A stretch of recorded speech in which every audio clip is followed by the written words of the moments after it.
الله من الشيطان الرجيم بسم الله الرحمن الرحيم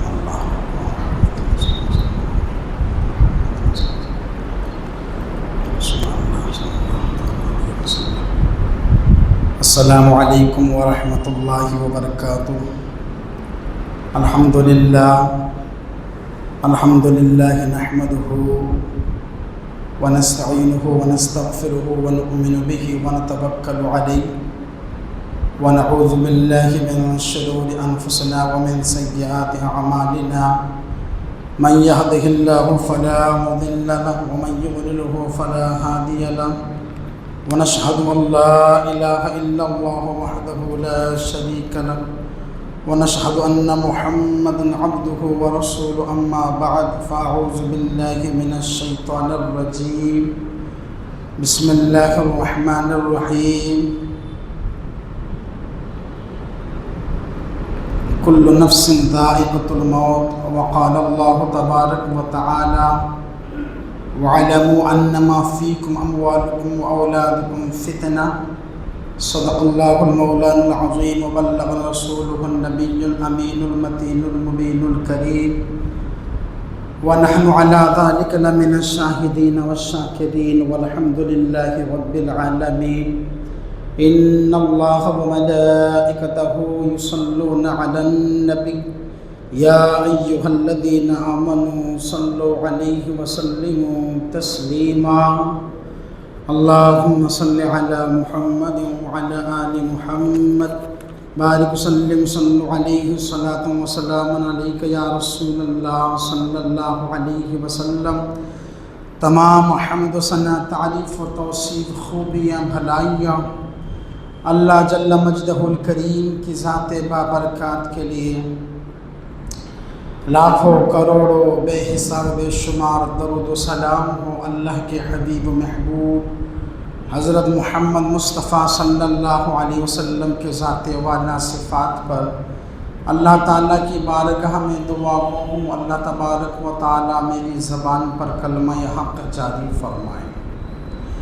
محترم مصلین کرام، خطبہ مسنونہ کے بعد قرآن مجید فرقان حمید سے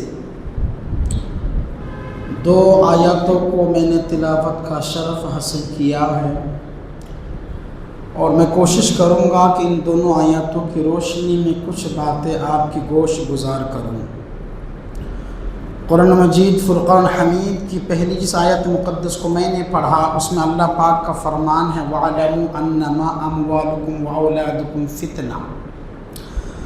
اس آیت کا ترجمہ کیا ہے؟ اور تم جان لو بے شک تمہارے مال اور تمہاری اولاد تمہارے لیے آزمائش ہیں۔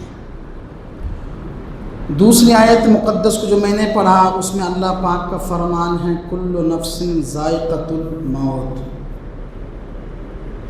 یعنی کہ ہر نفس کو موت کا ذائقہ چکھنا ہے۔ حضرات محترم،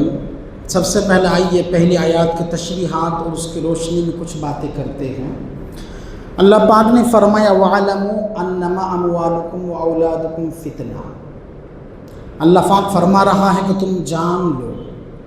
یا یوں کہو کہ اس بات سے تم آگاہ ہو جاؤ، چوکنا رہو۔ کون سی بات؟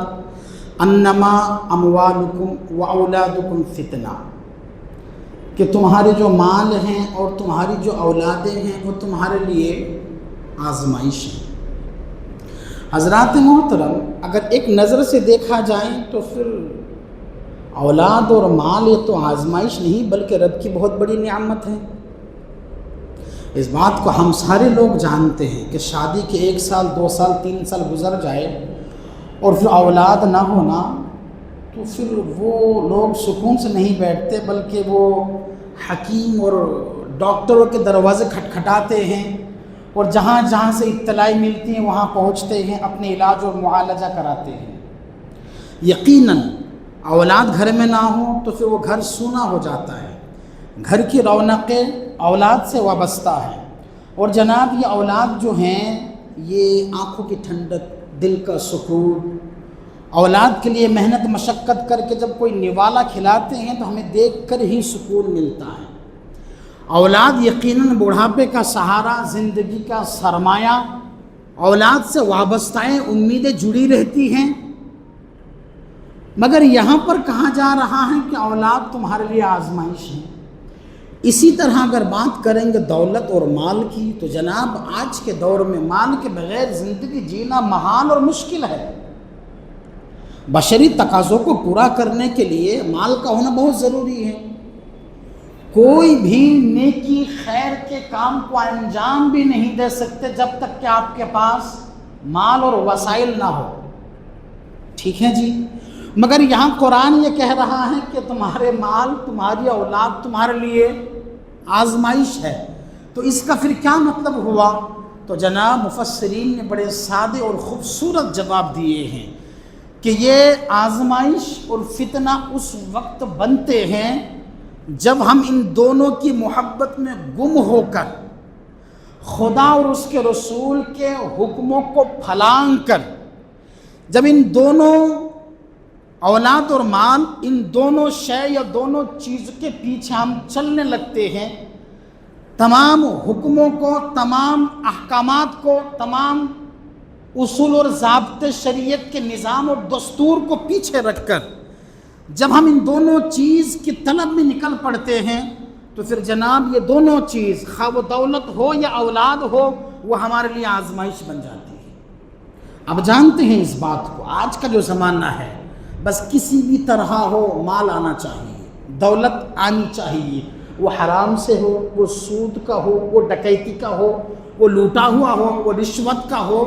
وہ کسی بھی طرح ہو۔ لوگوں کا ذہن ایسا بن چکا ہے کہ بس آنا چاہیے، وہ کیسا ہی کیوں نہ ہو۔ اسی طرح جہاں تک بات آتی اولاد کی، تو ایک باپ اولاد کے لیے دل میں محبت جو ہوتی تو اس محبت کے نشے میں اولاد کی بہتری کے لیے، اولاد کی فلاح کے لیے، اولاد کی کامیابی کے لیے، اولاد کے سنہرے مستقبل کے لیے، اولاد کی خوشحالی اور ترقی کے لیے وہ تمام کام کر گزرتے ہیں جو بالکل انہیں نہیں کرنا چاہیے تھا۔ تو جب اس طرح کے معاملات ہماری زندگی میں آ جائیں کہ ہم حلال حرام کی تمیز کیے بغیر دولت کے نشے میں اندھے ہو جائیں، یا پھر ہم اولاد کی فلاح، بہبودی، ترقی، خوشحالی کے لیے خدا رسول کے حکموں کو پھلانگ کر ان کے پیچھے چل دیے، اگر اس طرح کی باتیں ہمارے اندر پائی جائیں یا پیدا ہونے لگے تو پھر جناب یقین جانیں کہ ہم آزمائش میں پوری طرح مبتلا ہو چکے ہیں اور ہم خسارے کا سودا کر رہے ہیں۔ اسی طرح قرآن مجید کے ایک اور مقام پر اللہ پاک نے فرمایا، یا ایھا الذین آمنوا لا تلہکم اموالکم واولادکم عن ذکر اللہ ومن یفعل ذلک فاولئک هم الخاسرون۔ اللہ پاک فرما رہا ہے، ایمان والو، تمہارا مال، تمہاری اولاد تمہیں اللہ کے ذکر سے غافل نہ کر دے، اور جو ایسا کرے گا تو وہ لوگ خسارہ اٹھانے والے ہوں گے۔ خسارہ نقصان کو کہتے ہیں۔ حضرات محترم، بڑے صاف واضح الفاظ ہیں یہ۔ اس طرح کوئی آیتوں میں مزید وضاحت کی ضرورت نہیں ہے۔ اللہ پاک نے بڑے واضح فرما دیا، ایمان والو، تمہیں اس بات کا خیال رہنا چاہیے ہر وقت، تمہیں اس بات کا شعور ہونا چاہیے ہر وقت۔ وہ بات کون سی ہے کہ تمہاری زندگی جو تم گزار رہے ہو، کبھی بھی ایسا نہیں ہونا چاہیے کہ تم اولاد کے لیے یا پھر تم مال کمانے کے لیے تم مجھے بھول جاؤ۔ کبھی ایسا نہیں ہونا چاہیے کہ میرا ذکر کو تم بھول گئے، اولاد اور مال کی محبت میں گم ہو کر اس کے پیچھے چلنے لگے۔ ایسا کبھی بھی نہیں ہونا چاہیے۔ عن ذکر اللہ، بالکل نہیں۔ تم نے میرے ذکر کو نہیں بھلانا، اور اگر تم نے میرا ذکر کو بھلا دیا تو پھر کیا ہوگا؟ وَمَن يَفْعَلْ ذَلِكَ فَأُولَئِكَ هُمُ الْخَاسِرُونَ۔ تو پھر تمہیں اس بات کی میں خبر دے دوں، اگر تمہاری زندگی میں ایسا موقع آیا کہ تم نے میرے ذکر کو بھلا دیا اولاد کی وجہ سے یا پھر مال کی محبت میں گم ہو کر تم نے میرے ذکر کو پیٹ کے پیچھے رکھا، وَمَن يَفْعَلْ ذَلِكَ فَأُولَئِكَ هُمُ الْخَاسِرُونَ، پھر تم نے یہ بڑا نقصان کا سودا کر لیا، تم نے یہ بڑے گھاٹے کا سودا کر لیا۔ اور کیوں جناب، کیوں کر لیا؟ اس کے پیچھے ریزن کیا ہے؟ اولاد جناب ہمارے ساتھ نہیں جانی ہے، دولت جو ہے وہ بھی یہیں پہ رہ جانی ہے، ہم نے جو کچھ صحیح یا غلط کیا تھا وہ ہمارے ساتھ جائے گا، اور صحیح اور غلط کے مواخذہ اور پوچھ کیے جائیں گے۔ جس کے لیے ہم نے صحیح غلط کیا تھا وہ یہی تک رہ گئے، اور ہم نے جو کچھ کیا تھا وہ ہمارے ساتھ جائے گا۔ اب خوش نصیبی ہے اس کے لیے، خوش بخت وہ انسان ہیں جنہوں نے وہاں کے لیے اچھی تیاری کی، اور وہ بدبخت ہیں جو یہاں کی مایا محبت میں گم ہو کر سارا کچھ تو یہی کے لیے کیا اور وہاں کا توشہ اس کے پاس کچھ نہیں ہے، وہ بالکل خسارے اور نقصان کے سوداگر ہیں، وہ خسارے اور نقصان کے سوداگر ہیں۔ حضرات محترم، مال ہی کے تعلق سے حضور رحمت عالم صلی اللہ علیہ وسلم کی کتنی پیاری حدیث ہیں، سنیں آپ۔ حضور علیہ السلام نے ارشاد فرمایا لکل امت فتنۃ وفتنۃ امت المال، رواہ ترمذی۔ ترمذی شریف میں یہ حدیث موجود ہیں۔ آپ کے ہمارے نبی علیہ السلام نے باخبر فرمایا، اپنے امتی کو ہوشیار کیا اور فرمایا میری امتی تم نے یہ میری بات یاد رکھنی ہے، اور وہ بات کون سی ہے؟ لکل امت فتنۃ وفتنۃ امت المال۔ حضور علیہ السلام نے فرمایا کہ ہر امت کے لیے کوئی نہ کوئی فتنہ ہوتا تھا، گزری ہوئی سابقہ امتوں میں کوئی نہ کوئی آزمائش ہوتی تھی، مگر ہاں فتنۃ امت المال، میری امت کے لیے جو فتنہ ہے، جو آزمائش ہیں، وہ مال ہے، وہ فتنہ مال ہے، وہ آزمائش مال کی محبت ہے۔ اور حضرات محترم، آج کی تاریخ میں ہم اس بات کو بالکل واضح روشن دیکھ رہے ہیں کہ آج ہماری حالات کیا ہے، مال کی محبت میں بالکل اندھے ہو چکے ہیں، ہمیں کوئی شعور اور کوئی خبر اور کوئی فکر نہیں ہے کہ کہاں سے آ رہا ہے اور کہاں سے آنا چاہیے تھا۔ مگر جناب ہم یہ بھول چکے ہیں کہ جو ہماری سانسوں کی لڑیاں چل رہی ہے، ہماری دھڑکنوں میں جو سانسیں چل رہی ہیں، جناب جس دن یہ سانسوں کی ڈوری ٹوٹے گی پھر ہمیں سارا کچھ سامنے ہمارے آ جائے گا۔ ہاں، جس طرح کوئی آدمی کوئی بات بھول جاتا ہے اور بعد میں پھر کوئی بندہ دلیل پیش کرے کہ صاحب یہ آپ نے لکھا تھا، یا آپ نے کہا تھا، میں نے لکھ لیا تھا، یا جناب آپ کی ریکارڈنگ سنو، آپ نے فلاں موقع پر فلاں جگہ یہ مجھ سے کہا تھا، تو وہ بندے کو فوراً یاد آ جاتا، ہاں یار میں تو بھول گیا تھا، معاف کرو، ہاں میں نے یہ کہا تھا، ایکسیپٹ کرتا ہے۔ نہیں، بس یہی معاملہ ہے جناب موت کا۔ بس ہم نے جو ہی موت آنی ہے، اور موت تو موت رہی جناب، موت سے قبل جب موت کا فرشتے آئیں گے پھر ہمیں ساری باتیں یاد آ جائے گی کہ یار ہم نے کرنا کیا تھا، کیا کر گزرے، ہم نے سرمایہ حیات اہم ترین زندگی کو کہاں گزارنی چاہیے تھا، ہم کہاں گزارے، ہمیں کرنا کیا چاہیے تھا، ہم کیا کر گزرے۔ مگر جناب اس وقت کا پچھتاوا اور اس وقت کا افسوس ہمیں کوئی کام آنے والا بالکل نہیں ہے۔ اور اسی لیے قرآن مجید میں جا بجا مقامات پر اللہ پاک نے موت کے بارے میں خبر دی اپنے بندوں کو، اور جس آیت کو میں نے خطبہ مسنونہ کے بعد پڑھا، اس آیت میں اللہ پاک فرما رہا ہے کل نفس ذائقۃ الموت، ہر نفس کو، ہر جان کو موت کا ذائقہ چکھنا ہے۔ اور جناب چکھنا بھی کس طرح ہے؟ قرآن مجید میں موت کی مزید وضاحت فرمایا اللہ تعالیٰ نے، خلاصہ آپ یہ کہہ سکتے ہیں۔ ایک جگہ پر اللہ پاک نے موت کے تعلق سے اپنے بندوں کو اطلاع دیا اور فرمایا اینما تکونوا یدرککم الموت ولو کنتم فی بروج مشیدہ، تم کہیں بھی رہو موت تمہیں آ کر ہی رہے گی، خواہ بڑے بڑے محلوں میں رہو۔ اس آیات میں اللہ پاک فرما رہا ہے کہ موت تم نے آخر آنی ہے، موت کا پنجہ تمہیں ضرور جکڑے گا، موت کے شکنجے میں تم نے پہنچنا ہی پہنچنا ہے۔ ہاں، تم اپنے آپ کو بچانے کے لیے یا موت سے محفوظ ہونے کے لیے چاہے بڑے بڑے مضبوط قلعوں میں اپنے آپ کو چھپا لو، پر ہاں موت تمہیں آ کر ہی رہے گی۔ اسی طرح ایک اور مقام پر اللہ پاک نے فرمایا قل ان الموت الذی تفرون منہ فانہ ملاقیکم، کہہ دو کہ وہ موت جس سے تم گریز کرتے ہو وہ ضرور تمہیں ملے گی۔ حضرات محترم، کوئی بھی شخص مرنا نہیں چاہتا کیونکہ زندگی اس کو پیاری ہے، مگر ہاں یہ موت جو اللہ کے مخلص برگزیدہ نیک اور پرہیزگار بندے ہوئے ان کے لیے تحفہ بھی ہیں، ان کے لیے تحفہ بھی ہیں یہ موت، اور یہ دنیا ان کے لیے قید خانہ بھی ہے، جبکہ کافروں کے لیے دنیا جنت ہے۔ اور وہ کیوں ہے؟ ایک مومن بندہ جب اللہ کے حکموں کے مطابق زندگی گزارے گا جب حضور علیہ السلام کی سنتوں کے حدود میں رہ کر زندگی گزارے گا، دشواریاں تو ہوگی، تکلیفات تو ہوگی، قربانیاں دینی تو پڑے گی، نفس کو کچلنا تو پڑے گا، خواہشوں کا گلا تو گھونٹنا پڑے گا، تو یقیناً جناب تکلیفات کے ساتھ اور زندگی میں شریعت مطہرہ کے دائرے میں رہ کر جب وہ زندگی گزارے گا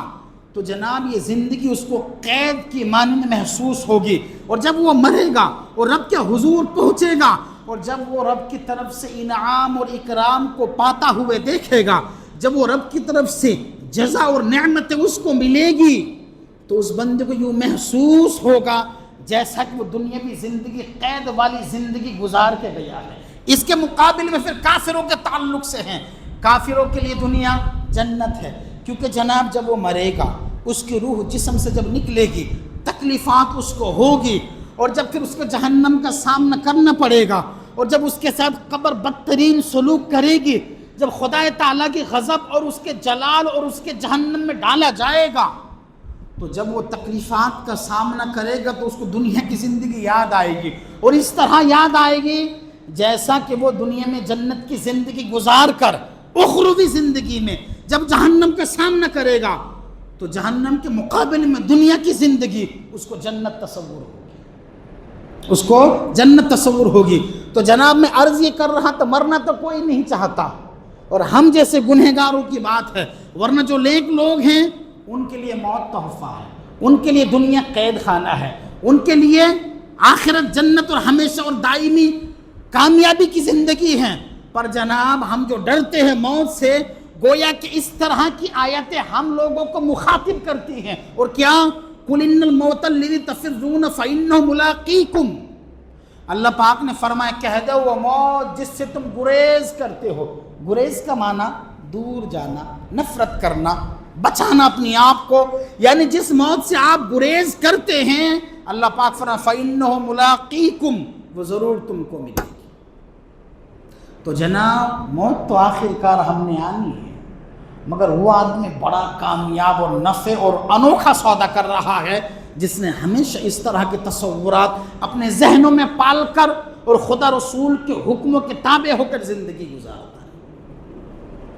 یہ ہماری زندگی کی جو ہمیں ملی ہے نا، ہم جو چاہے کر گزرتے ہیں، طبیعت نے جو چاہے وہ کر جاتے ہیں، نفس ہمیں جس بات کا مشورہ دیتے ہیں ہم اس کو کرنے نکلتے ہیں، جبکہ جناب ہمارے آپ کے نبی علیہ السلام کا فرمان دیکھیں آپ، حضور علیہ السلام نے کس قدر امت کو باخبر فرمایا، امت کو ڈرایا، آنے والے نقصانات سے آگاہ فرمایا۔ حضور علیہ السلام کا فرمان سنیں، حضرت ابن عمر رضی اللہ عنہ اس حدیث کو بیان کرتے ہیں، اذا امسیت فلا تنتظر الصباح واذا اصبحت فلا تنتظر المساء وخذ من صحتك لمرضتك ومن حیاتك لموتك۔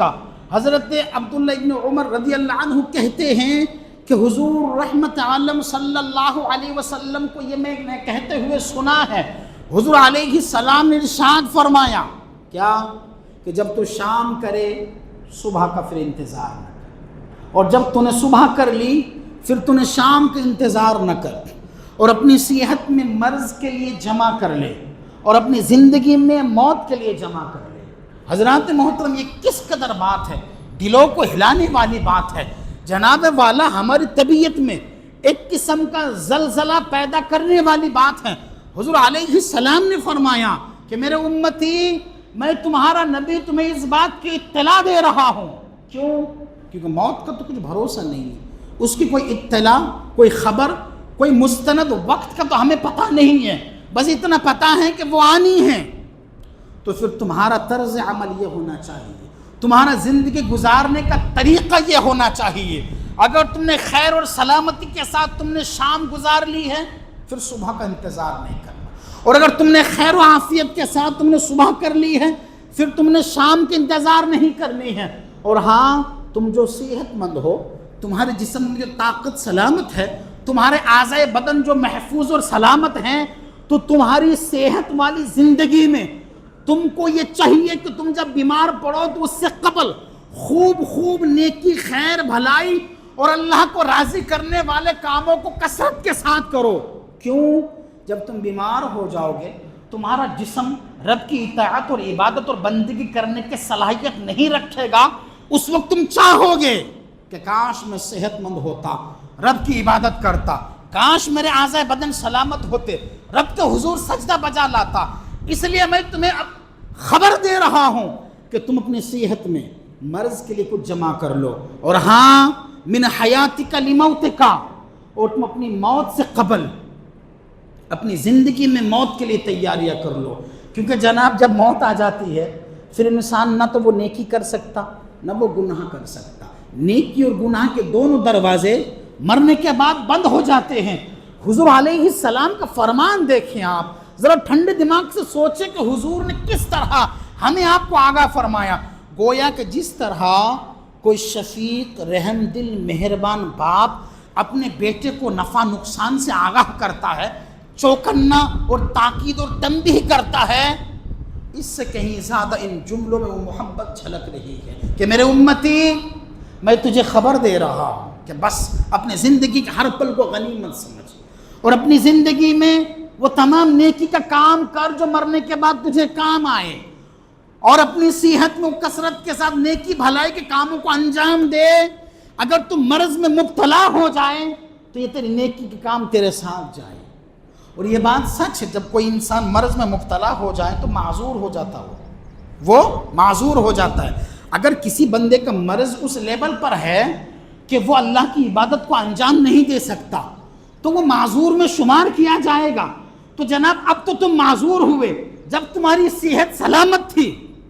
اس وقت کی نیکیاں تو ہونی چاہیے نا۔ تو اس لیے حضور نے فرمایا کہ مرض سے قبل صحت کو غنیمت جانو اور موت سے قبل زندگی کو غنیمت جانو، یہ فرمان ہے آپ صلی اللہ علیہ وسلم کا۔ مگر جناب اس طرح کی جو تصورات ہیں، اس طرح کی جو تعلیمات ہیں، ہم جو امتی ہوئے ہمیں چاہیے تھا کہ اس طرح کی تعلیمات کے دائرے میں رہ کر ہم زندگی گزارتے، اور اس طرح کی تعلیمات کے سبق ہمیشہ ہمارے ذہن اور دلوں میں ہونا چاہیے تھا۔ مگر ہماری بدنصیبی ہیں کہ اس بھاگتے چلتے اس تیز رفتار والے زمانے کے پیچھے ہم اس طرح دیوانے ہو چکے ہیں جناب کہ پھر ہمیں نیکی اور بھلائی اور حضور کے تعلیمات کا کوئی خیال پاس اور لحاظ نہیں رہا۔ جبکہ حضور علیہ السلام کا فرمان سنیں، حضور علیہ السلام نے کس قدر امت کو تعلیم فرمایا اور آنے والے نقصانات سے آگاہ فرمایا۔ حضور فرماتے ہیں، حضرت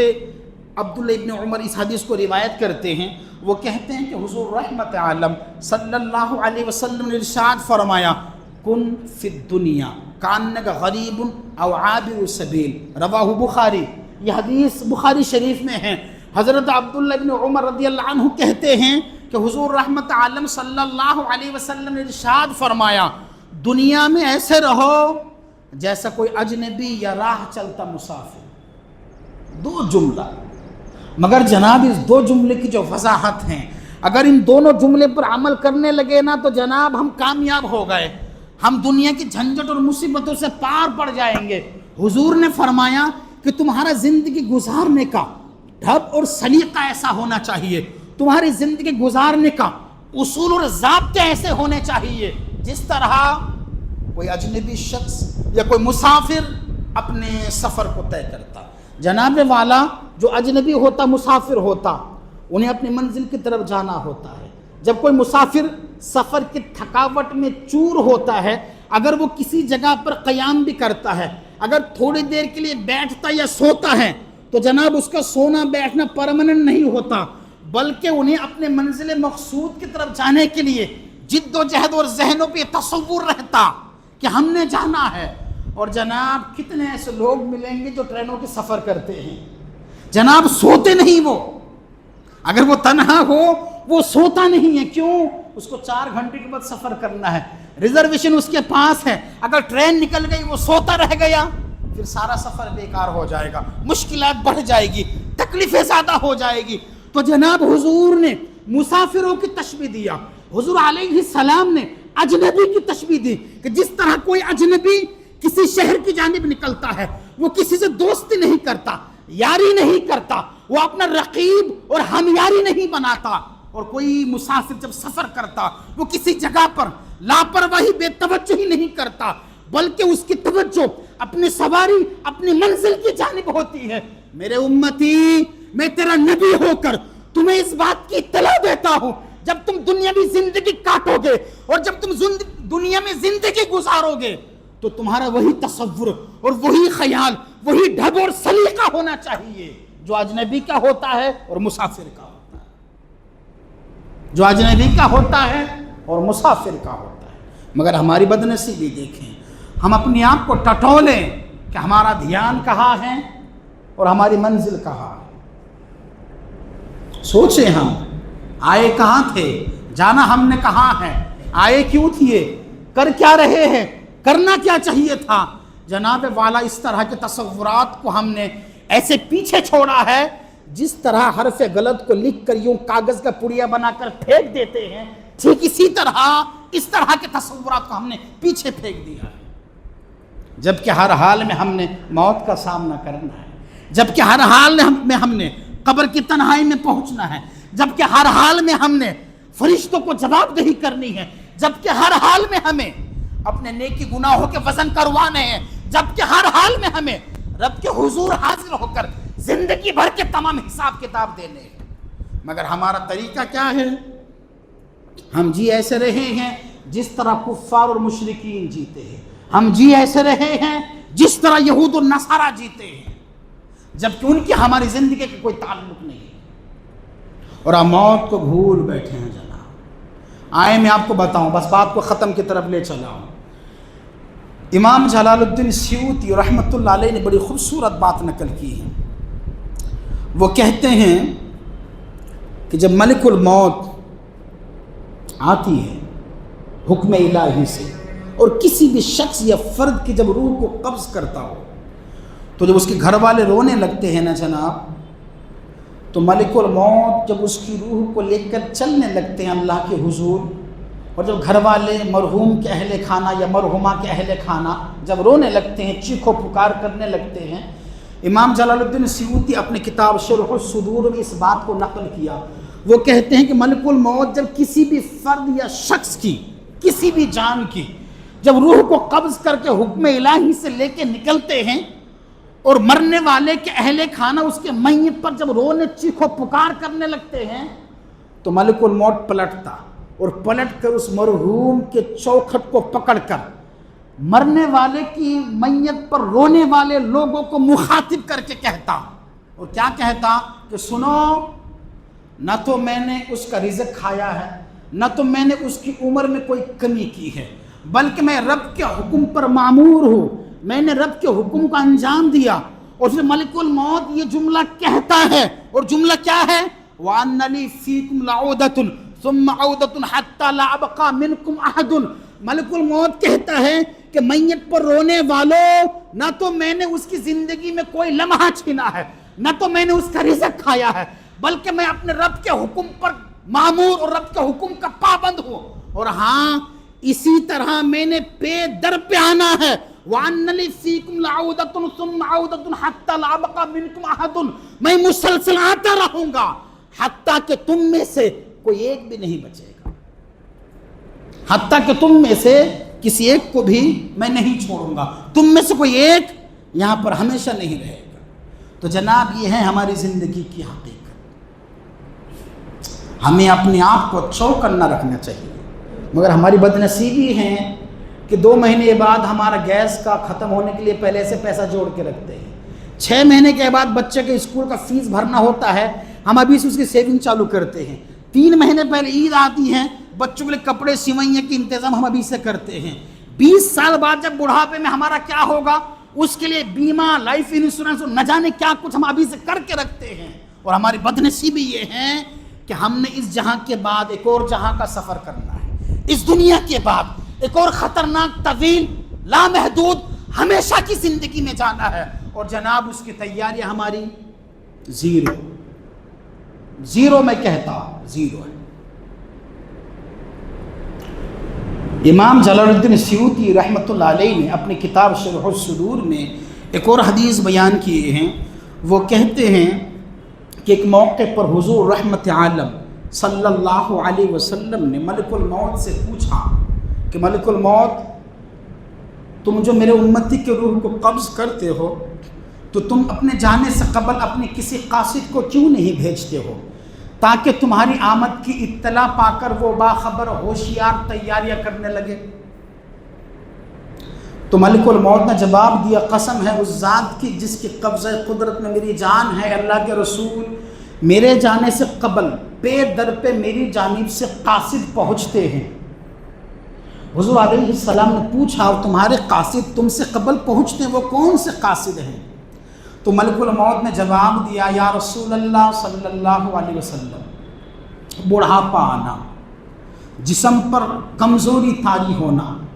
یہ میری آنے کی آمد اور اطلاع ہے،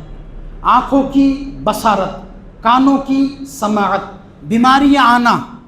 آنکھوں کی کانوں کی سماعت اور بصارت میں کمی آنا، بیماریاں آنا، وجود میں کمزوری آنا، بڑھاپا آنا، یہ تمام میری اطلاعیں ہیں، یہ تمام میری جانب سے بندوں کے لیے قاصد ہیں کہ اب میں آنے والا ہوں، اب میرا آنے کا وقت ہو چکا ہے۔ اور آخر میں کہا یا رسول اللہ صلی اللہ علیہ وسلم اسی طرح پے در پہ خدا کے بندوں تک میرے قاصد پہنچتے ہیں، اور میرے قاصد کے پہنچنے کے بعد جب کوئی میرے قاصدوں کو دیکھ کر میرے آنے کے حوالے سے ہوشیار باخبر نہیں ہوتا، آخر میں پہنچتا ہوں، اور میں پہنچنے کے بعد اس شخص کی روح کو قبض کرتا ہوں، اور روح کو قبض کرتے وقت میں اس کو مخاطب کر کے یہ کہتا ہوں، اور وہ جملے کیا ہیں؟ الم اقدم الیک رسولا بعد رسول ونذیرا بعد نذیر فانا الرسول الذی لیس بعد رسول وانا النذیر لیس بعد نذیرا۔ ملک الموت کہتے یا رسول اللہ پے در پہ میری جانب سے قاصد پہنچتے ہیں، خواہ وہ آنکھوں کی بصارت کی کمی کے تعلق سے، خواہ وہ کانوں کی سماعت کی کمی کے تعلق سے، خواہ وہ جسم کی کمزوری کے تعلق سے، خواہ وہ بڑھاپے کے تعلق سے، یہ تمام قاصدیں میری جانب سے پہنچتے ہیں یا پھر میری آنے کی آمد کی اطلاع دیتے ہیں، اور جب وہ ہوشیار باخبر نہیں ہوتا آخر میں پہنچتا ہوں، میں پہنچ کے اس کی روح کو قبض کرتا ہوں، اور روح کو قبض کرتے وقت میں کہتا ہوں اے انسان کیا میں نے تیری طرف پے در پہ قاصد نہیں بھیجے تھے؟ اب میں وہ قاصد ہوں کہ میرے بعد کوئی قاصد نہیں ہوگا، اب میں وہ ڈرانے والا ہوں کہ میرے بعد کوئی ڈرانے والا نہیں ہوگا۔ ملک الموت یہ کہتا ہر اس انسان کی جس کی روح کو قبض کرتا۔ مگر جناب ہمیں کیا، ہم نے تو دنیا کے عارضی مزے لوٹنے ہیں، ہمیں کیا، ہم تو دنیا کی 4 دن کی لذتوں کا لطف لینا ہے۔ جناب والا یہ دنیا ابھی میرا موضوع نہیں ہے کہ میں آپ کو دنیا کی حقیقت بتاؤں، قرآن حدیث میں دنیا کی کس طرح مذمت کی گئی اور دنیا کی رنگینیوں پر کس طرح لعنت بھیجی گئی، خدا رسول کے بارگاہ میں دنیا کی حیثیت کتنی کمتر ہے، اب وہ موضوع نہیں ہے میرا، مگر ہماری حالات یہ ہے جناب کہ بس ہم دنیا میں آئے تھے رب کو راضی کرنے کے لیے، بدنصیبی یہ ہے ہم دنیا کے ہو کر رہ گئے۔ بس بات ختم کر رہا ہوں، آخری حدیث، اس حدیث کو حضرت عمر فاروق رضی اللہ عنہ روایت کرتے ہیں، وہ کہتے ہیں کہ حضور رحمت عالم صلی اللہ علیہ وسلم نے ارشاد فرمایا، بس بات ختم کر رہا ہوں، کہ جب کوئی انسان مر جاتا ہے، اور یہ حدیث بھی شرح الصدور ہی میں ہے، امام جلال الدین سیوطی رحمۃ اللہ علیہ نے نقل کی ہے، حضرت فاروق اعظم رضی اللہ عنہ وہ اس حدیث کو بیان کرتے ہیں، وہ کہتے ہیں کہ حضور رحمت عالم صلی اللہ علیہ وسلم نے ارشاد فرمایا کہ جب بندہ فوت ہوتا ہے اور اس کے غسل اور کفن کے بعد جب تدفین کے لیے چارپائی پر لٹا کر لے جایا جاتا ہے تو گھر سے جو ہی نکلتے ہیں، اور یہاں پر جملہ 3 قدم کا لفظ لکھا کہ جب 3 قدم جو ہی چلتے ہیں گھر سے قبرستان کی جانب دفنانے کے لیے، تدفین کے لیے، تو وہ میت کلام کرتی ہے، وہ میت بات کرتی ہے، کلام کرتی ہے، وہ میت مخاطب ہوتی ہے اس کے جنازے اٹھانے والوں کی طرف، اپنا عزیز اقربا اہل خانہ کی طرف مخاطب ہوتی ہے، اور میت کیا کہتی ہے؟ لا تغرنکم الدنیا کما غرتنی ولا یلعبن بکم الزمان کما لعب بی خلفت ما ترکت لیورثی والدیان یوم القیامت یخاصمونی ویحاسبونی۔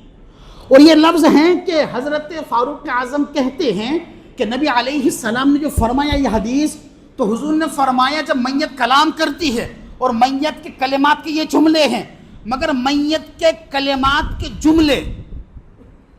انسان اور جنات کے سوا جو مخلوق چاہے سنتی ہے۔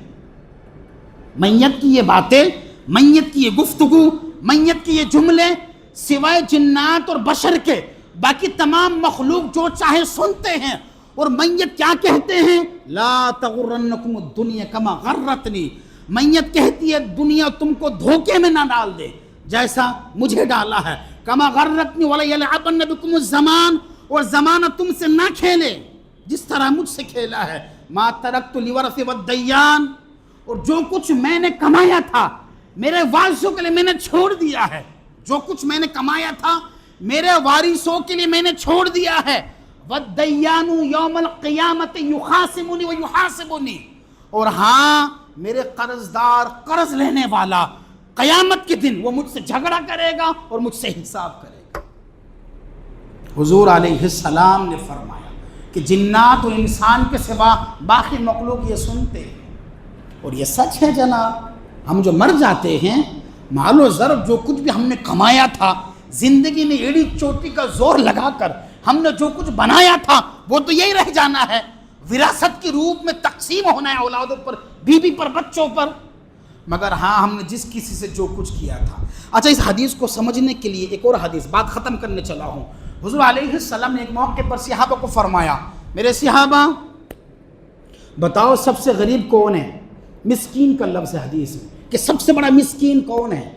تو صحابہ نے کہا یا رسول اللہ جس کے پاس دینار و درہم نہ ہو وہ سب سے بڑا مسکین ہے۔ اور بیسیکلی مسکین کا مفہوم ہم یہی جانتے، غریب مسکین مطلب کیا؟ کچھ نہیں ہے اس کے پاس۔ حضور نے فرمایا نہیں، میرا مطلب یہ نہیں تھا۔ یا پھر یوں لفظ آیا، صحابہ کو حضور نے فرمایا کہ تم جسے درہم اور دینار نہ رہنے پر مسکین قرار دیتے ہو وہ مسکین نہیں ہے۔ تو صحابہ نے کہا یا رسول اللہ بتائیں پھر سب سے بڑا مسکین کون ہے؟ تو حضور علیہ السلام نے فرمایا سب سے بڑا مسکین میری امت کا وہ شخص ہے کہ قیامت کے دن وہ نیکی کا پہاڑ لے کر آئے، مگر ساتھ ہی ساتھ وہ حقوق العبد کے معاملے میں کمی بیشیاں کی ہو۔ وہ نیکی کا پہاڑ لے کے حشر کے میدان پہنچے اور ساتھ ہی ساتھ اس نے حقوق العباد کے معاملے میں کمی بیشی کی ہو۔ تو جس کے ساتھ جس نے زیادتی کی تھی، جس کے ساتھ جس کا معاملہ تھا، جس کے ساتھ انہیں ظلم کیا تھا، جس کے ساتھ اس کا لینا دینا مال غصب کیا تھا، وہ تمام دعوے دار کھڑے ہو جائیں گے، دعویٰ کریں گے۔ اب جناب والا دنیا میں لین دین، رقم، سونا چاندی، مال و زر کیا ہوتا ہے ساتھ میں، مگر قیامت کے میدان میں نیکیوں کے ساتھ لینا دینا ہوگا یا گناہوں کے ساتھ۔ اب حضور علیہ السلام فرماتے ہیں کہ میرا وہ امتی جو مسکین ہوگا آئے گا وہ نیکی کا پہاڑ لے کر، مگر ساتھ ہی ساتھ اس طرح کے مسائل ہوں گے، تو پھر وہ رب کے حضور دعویٰ کریں گے مالک یہ تیرا بندہ ہے، اس نے میرے ساتھ غصب کیا تھا، اس کی نیکیاں اس کو دی جائے گی۔ پھر کوئی کھڑا ہوگا کہیں گے مالک اس نے میرے ساتھ ظلم کیا تھا، اس سے نیکیاں لے کر دی جائے گی۔ پھر کوئی کہے گا مالک اس نے میرے ساتھ یہ کام کیا تھا۔ حضرات محترم، حتیٰ کہ نیکی کا پہاڑ لے کر محشر کے میدان میں آنے والا تمام نیکیاں تقسیم کر دی جائے گی، دعوے داروں کو دی جائے گی، دعوے دار مزید بچیں گے۔ تو پھر کیا ہوگا؟ دعوے داروں کے گناہ ان کے نامہ اعمال میں رکھا جائے گا۔ کس کے؟ جو نیکی کا پہاڑ لے کر آیا تھا، دعوے داروں کے گناہ اس کے اعمال میں رکھا جائے گا، اور ان کے گناہوں میں کمی کی جائے گی جو دعوے دار ہوں گے۔ پھر جناب اس شخص کے کھاتے میں اتنے گناہ ہو جائیں گے کہ اس کے لیے جہنم میں جانے کا حکم ہوگا۔ حضور نے فرمایا یہ میری امت کا سب سے بڑا مسکین ہے۔ اب حضرات محترم اس حدیث کی طرف پلٹ کے آئے، حضور نے فرمایا کہ میت کلام کرتی ہے کیا؟ میرے جنازہ اٹھانے والوں سنو، جس طرح دنیا نے مجھے دھوکہ دیا کہیں تمہیں نہ دے، زمانے نے جس طرح مجھ سے کھیلا کہیں تم سے نہ کھیلے، جو کچھ میں نے کمایا تھا وارثوں نے بانٹ لینا ہے، مگر ہاں والدیان یوم القیامت یخاصمونی ویحاسبونی، مگر ہاں جو میرے قرض دار ہیں جن کا میرے ساتھ لینا دینا ہے وہ قیامت کے دن مجھ سے جھگڑا کریں گے، مجھ سے حساب کریں گے۔ تو جناب والا زندگی بہت محدود اور بڑی قیمتی انمول ہیں، اس کی قدر کریں، صحیح جگہ پر استعمال کریں، نیکی اور خیر کے کام میں اپنی زندگی کو لگائیں۔ اللہ تعالیٰ کی بارگاہ میں دعا ہوں اللہ تبارک و تعالی ہم سب کو کہنے سننے سے زیادہ عمل کی توفیق فرمائے۔ میرے کہنے میں جو غلطیاں ہوئی اللہ پاک مجھے اپنے فضل سے معاف فرمائے، آمین۔ وما علینا الا البلاغ المبین۔ السلام علیکم ورحمۃ اللہ۔ جو حضرات سنت نہیں پڑھیں